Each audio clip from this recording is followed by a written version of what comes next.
Cette Amazon travaille le fer pour fabriquer des objets du quotidien comme le fait les hommes. Un savoir-faire transmis de génération en génération au sein de sa famille. Hawa Sidibé est allé à sa rencontre. Le travail du fer est un héritage dans la famille d'Adam Dina Fani, Ditna, un métier qu'elle exerce avec talent depuis plus de 40 ans. Cette brave dame façonne le fer pour répondre à tous les besoins de sa clientèle. Et pour cela, elle utilise plusieurs types de métaux. Je fabrique des théières, des marmites, des casseroles, des équipements agricoles ainsi que des barres pour soutenir les escaliers. Je réalise également des colliers pour les tuyaux de robinetterie. J'utilise comme matière première de l'aluminium, du fer, du zinc, de l'étain, entre autres.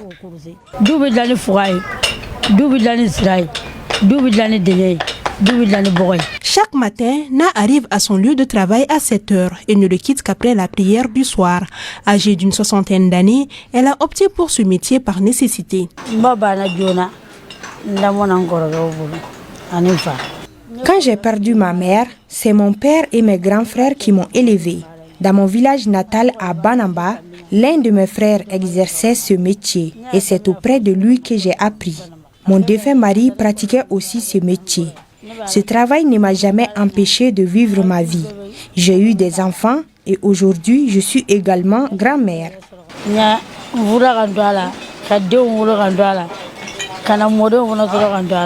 Après le décès de son mari, Na, qui faisait partie d'un foyer polygame composé de 4 femmes, s'est retrouvée mère de 6 enfants. Dans son atelier, ses enfants ainsi que ceux de ses co-épouses travaillent ensemble pour assurer le bien-être de la famille. Vraiment,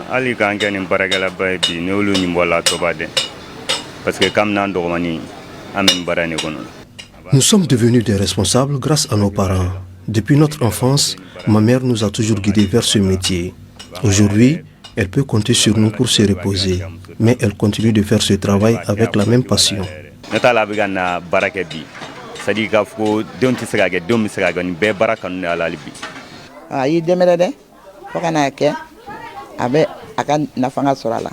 Na est une véritable battante, d'une grande générosité. Elle partage tout ce qu'elle possède avec les autres. Lorsque je tombe malade, c'est elle qui achète mes médicaments. Je prie Dieu de lui accorder au réussite dans tout ce qu'elle entreprend.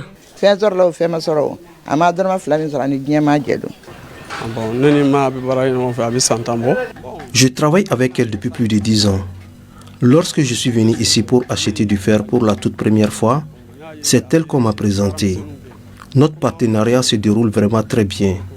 Elle est sérieuse dans son travail et l'exécute avec beaucoup de compétences.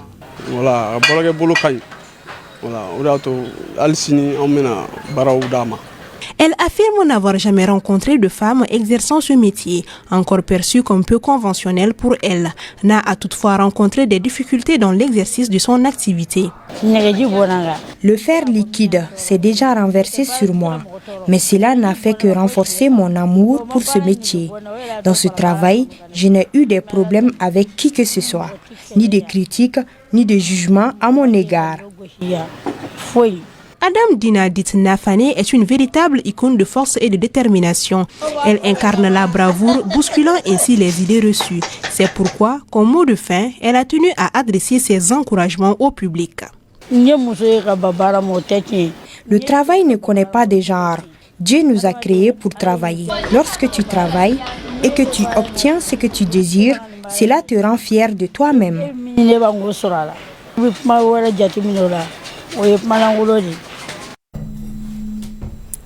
L'association malienne des dépanneurs de téléphone, après plusieurs mois de formation au bénéfice des jeunes, a procédé à une remise d'attestation aux 71 participants.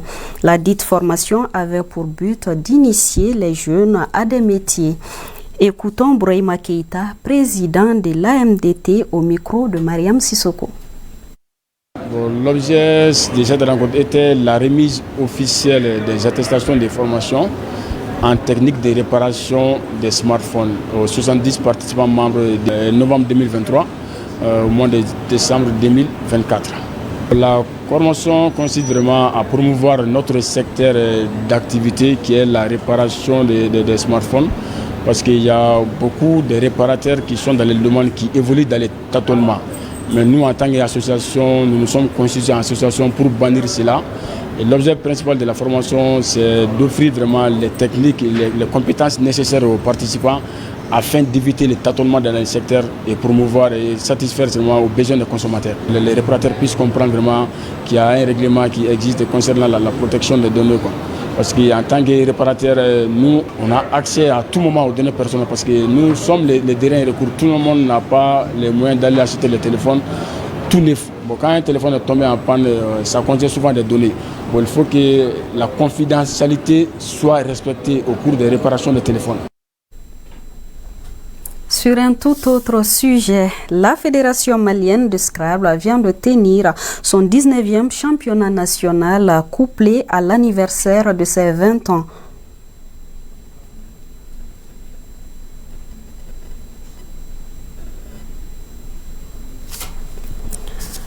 La Fédération malienne de Scrabble vient de tenir son 19e championnat national couplé à l'anniversaire de ses 20 ans d'existence.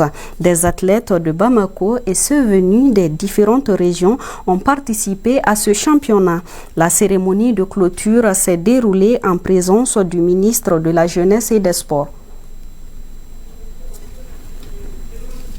La cérémonie s'est clôturée.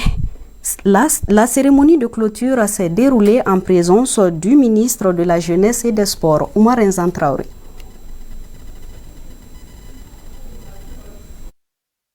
Pour cette 19e édition du championnat national de Scrabble, couplé aux 20 ans de la fédération de la dite discipline, 3 coupes étaient en jeu afin de récompenser les champions de 3 catégories différentes.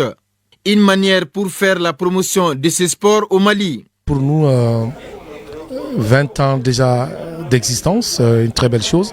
Et pendant ces 20 années, le ministère nous a accompagnés et c'est un lieu pour nous de remercier non seulement le ministère tutelle, mais aussi l'ensemble des joueurs de Scrabble du Mali et aussi la presse qui nous accompagne dans toutes nos activités.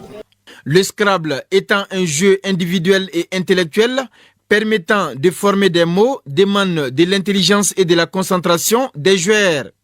Et pour être champion dans cette discipline, il faut avoir une certaine maîtrise en grammaire ainsi qu'en vocabulaire. Une véritable passion pour les champions de cette édition.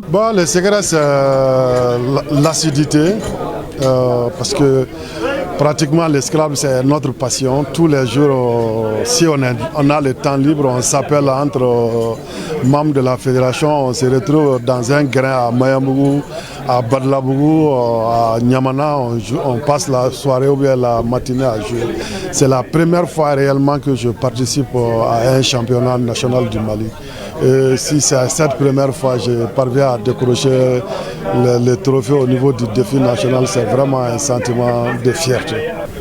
Le premier sentiment, c'est la reconnaissance du travail bien fait. Parce que j'ai passé des heures et des heures de la nuit à m'entraîner, donc ces efforts n'ont pas été vains. Finalement, c'est pas ma première fois d'être champion du Mali à ce jeu, mais je viens de réitérer un ancien exploit. J'ai même été une fois champion d'Afrique en 2013 à Abidjan. Mais là, c'est au jeu de Scrabble classique, là où on tire dans le sac là. Mais là, c'est le jeu où le facteur chance est très très minime. C'est soit tu connais le mot, soit tu ne le connais pas. Et ça a besoin aussi de concentration. En même temps, tu connais les mots, tu te concentres. La moindre inattention, souvent, tu rates des coups que tu connais même, des mots que tu connais, voilà. Au-delà de sa satisfaction, le représentant du département de la jeunesse et des sports invite la jeunesse malienne à s'intéresser à ces sports. Je remercie la Fédération malienne de Scrabble pour la qualité organisationnelle de ce championnat, ainsi que la fête des 20 ans de la Fédération malienne de Scrabble. Au cours de ce championnat, j'ai constaté que tout le Mali a effectué le déplacement, les ligues sont là, de Bamako jusqu'à Meneka, ça c'est très très important. Donc c'est une fédération à encourager, c'est une fédération à féliciter, voilà, qui œuvre beaucoup pour le développement de cette discipline-là au pays. À noter que la particularité de cette 19e édition a été la participation de toutes les régions du Mali à ce championnat. Des remises de trophées, de médailles et d'attestations de reconnaissance ont aussi été autre temps fort de la cérémonie. Autre nouvelle sportive, l'AS Bagaridjon de Baraouli a un nouvel entraîneur. Il s'agit de Soumaïla Koulibaly en remplacement de Baïba. Limogé par la direction du club, le technicien Soumaïla Koulibaly a dirigé cet après-midi sa première séance d'entraînement en prélude au match de championnat national de Ligue 1 professionnel ce samedi face à l'AS Police à l'occasion de la 6e journée. Les termes du contrat n'ont pas été communiqués. Nous tenons à vous présenter toutes nos excuses pour les petits problèmes techniques rencontrés au cours de ce journal. Et c'est ce qui met fin à cette édition. Merci à vous de l'avoir suivi. Bonne suite des programmes sur ORTM2.